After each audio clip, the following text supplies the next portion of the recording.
no me arrepiento de nada, no tengo de qué arrepentirme. Sin embargo, señores, debemos aquí reflexionar un poco profundamente y tener humildad y ver si nosotros no nos hemos fallado a sí mismos, no le hemos fallado a alguien. Y en ese estado de reconocimiento, psicoanalizar cuál es la causa de ese error que nos hace imperfectos. Porque si no somos perfectos, cometemos errores. Y si cometemos errores, ofendemos. Claro, incluso fíjate, cuando dice esa persona que no hay de qué arrepentirse, se está manifestando un gran ego de superioridad, ¿verdad? Correcto. Que no debe ser, pero correcto. Tenemos que tratar de siempre equilibrado. Correcto, por eso el maestro Samael Aún Weor ha dicho: la autoconsideración, el amor propio, la autosuficiencia, la autoimportancia, el orgullo místico y el orgullo, la paranoia y la mitomanía son defectos que hacen imposible el trabajo sobre sí mismo. Ajá. Y se manifiesta de la prepotencia, ¿verdad? Porque sí, ahí está una manifestación de todo eso. Esas son las expresiones secundarias de esos agregados. Sí. Entonces, llegamos a un punto delicado. Si nosotros tenemos amor propio y lo alimentamos y nos identificamos con él, ¿cómo autoobservarnos? ¿Cómo recordarnos a sí mismos? ¿Cómo despertaremos? Entonces, necesitamos revalorizar y transvalorizar los principios gnósticos y trabajar sobre ellos en obra, en prácticas, en hechos. Ya está bien de teoría. Estamos formulando el estudio con el propósito de orientarnos a la práctica, a ejercitarnos en los hechos, a hacer vida, carne y sangre, la palabra. El gimnasio psicológico lo tenemos, muy doloroso por cierto, pero aprovechémoslo al máximo y así despertaremos. Claro que sí, que vamos llevando con el tema que estamos tocando. Sí, Edesio, gracias. Vamos a continuar, dijéramos, ampliando la concepción que estamos planteando como exhortación para edificación de nuestra propia vida a la audiencia que nos escucha, en el sentido de darle importancia como fundamento de nuestro trabajo al reconocimiento del estado en que nos encontramos. Ya analizado ese aspecto, dimos como propuesta, recordando las enseñanzas del venerable maestro Samael Aún Weor, que si comprendemos ese estado en que nos encontramos, conscientemente determinamos que la causa se encuentra dentro de nuestro mundo interno y que tiene como causación el yo psicológico. Daniel, el maestro Samael dice que cuando uno se da cuenta que está dormido, está empezando a despertar. Que en ese aspecto tú vas llevando como eso, ¿verdad? Sí, cuando se está haciendo conciencia de las causas del sueño, se asimila ese estado de despertar o de destello de despertar, y en ese sentido es correcto lo que dice, porque también es una posición egoica también y mecánica, de que decimos que estamos dormidos y que vamos a despertar, pero llega hasta ahí, porque son los yoes que autoconsideradamente asumen aquel razonamiento y dentro de su propia condición, aunque se diga que están despiertos, siguen soñando que están despiertos, que eso ya prácticamente es una pesadilla. Pero cuando la diferencia está cuando se hace consciente o cuando el destello de conciencia se produce. En este caso se necesita recuerdo de sí, se necesita acecho místico, se necesita estar pendiente de instante en instante y de que la personalidad esté absolutamente pasiva. En ese estado es correcto lo que dice, no mecánicamente, porque usted sabe que en la gnosis lamentablemente existe la mecanicidad y el automatismo. Es pero decir, eso se llama sueño también, porque si no está mecanizada, pero la enseñanza mecanizada es un sueño. Sí, pero eso es lo que sucede, que nosotros, la mayoría de nosotros asume que sabe y que está consciente porque tiene la gnosis. Pero entonces, basta que nos digan una cosa, nos identificamos con el ego y se demuestra que no. De biblioteca, perdón. Exacto, entonces, ¿cuál es la exhortación? De que lo importante no es la teoría, que fue en el punto en que quedamos antes del corte musical. Lo importante es la práctica, lo importante, lo extraordinario, lo urgente, lo necesario es que nosotros nos ejercitemos en nuestra vida diaria y hagamos un hábito, la autoobservación psicológica, que es un sentido, que no es una teoría, que no es una práctica. Debiéramos hacerla a tal punto de ejercitarla de que sea un hábito solar, dijera. un hábito consciente, porque existen los hábitos como centro de la máquina humana y como sus funciones. Así debiera ser el gran arcano. O sea, la transmutación de la energía ya debiera formarse de tanto ejercitación en un hábito superior. Es decir, convertirse en una máquina transmutatoria, pero en un estado consciente. Es decir, que no permita la máquina humana la fornicación. Que es lo importante, ¿verdad? Bien, entonces, estos dos aspectos son importantes. ¿Cómo lo logramos? Siendo serios. Porque si nosotros seguimos con la teoría, no somos serios. Seriedad en el trabajo, como es la conferencia que Sí, existe una conferencia del maestro Samael Aumbeor que se llama así. Entonces, él dice, se han infiltrado muchos payasos en el movimiento gnóstico y en la enseñanza. ¿Quiénes somos esos payasos?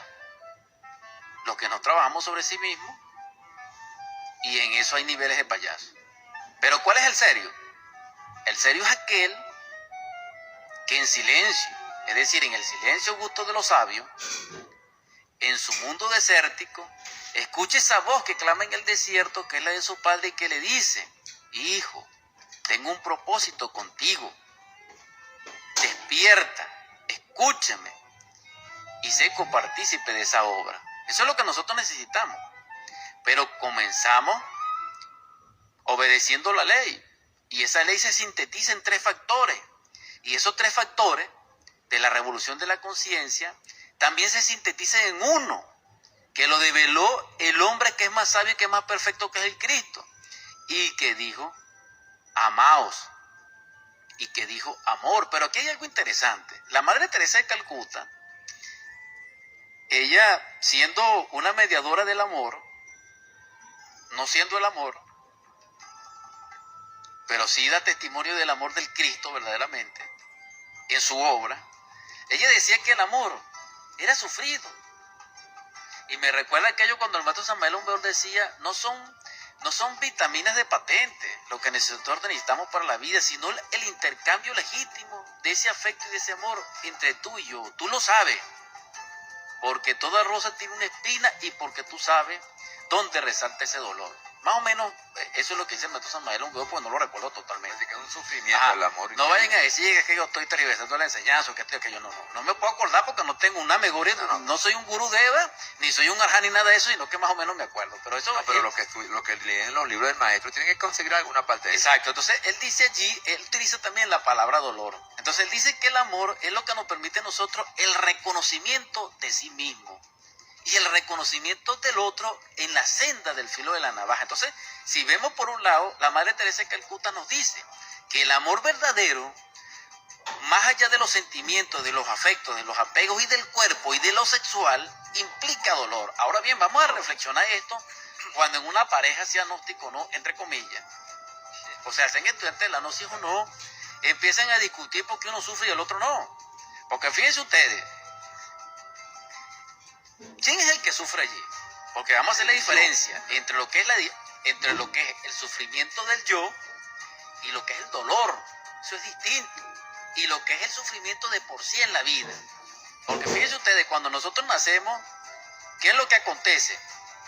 Pegamos un llanto, y si no lloramos nos pegan el mismo doctor o la matrona o quien sea, para que lloremos, para ver si estamos vivos. Esa es la clave. Es decir, que llorar, nacimos llorando, ¿verdad? Esa es la clave. Entonces fíjense, vamos distinguiendo lo que es el dolor a lo que es el sufrimiento y lo que es el sufrimiento mecánico.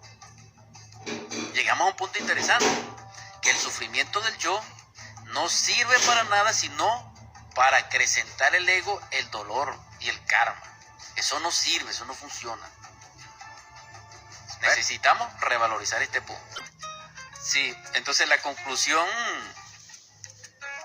a la audiencia, expresando gratitud infinita, pues, por permitirnos compartir el conocimiento con ustedes, y gracias por el regocijo que nos brindan, muy especialmente este servidor, es de que aprovechemos el aliento que todavía poseemos, la esperanza que palpita en nosotros, la inquietud que como impulso y como anhelo deviene en nuestro propio ser, y encaucémonos en la senda solar del gran cambio, en el sentido de autorrealizar las posibilidades infinitas que cada uno tenemos.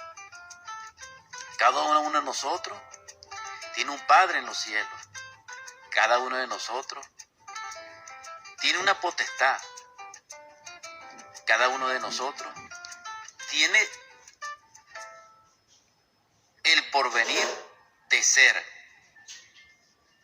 de lograr su propia autoindividualidad, pero necesita trabajarlo.